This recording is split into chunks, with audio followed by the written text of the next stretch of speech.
नाज़रीन, ठुल वेझो शरपसंदनि पारां सारियालो बेजारो पटण ख़िलाफ़ ॻोठाणनि जो एहतजाजी मुज़ाहिरो।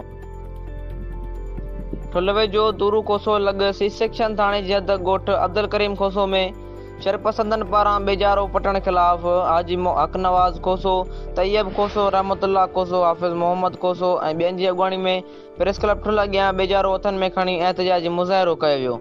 उन मौक़े ते ॻोठाणनि इंसाफ़ न्यूज़ सां ॻाल्हाईंदे चयो आहे त दूरे कोसे का कुछ टाइम अग में शरपसंद अची मुझे घर के बाहर ॾेई विया। उन्हीं को अलावा वरी ॿ टे ॾींहं सिबर करे वरी मुझे ज़मीन जो जेको आहे वण कटे विया। चई अॼु तव्हांजा वण कटियूं था, ॿीहर तव्हांजा अॻिचियूं लाहींदासीं। उन्हीं को अलावा वरी राति आया 50 एकड़ ज़मीन जो बिज डुगे सॼो ख़त्म करे विया। त असां SSP जैकमाबाद को मुतालबो कयूं था, अर्ज़ कयूं। मुज़ाहिरीन SSP जैकमाबाद डॉक्टर सुमेरनूर चन्ना DIG लाड़काणो खां मुतालबो कयो आहे त नोटिस वठी जवाबदारनि खे गिरफ़्तार करे खेनि इंसाफ़ फराहम कयो वञे।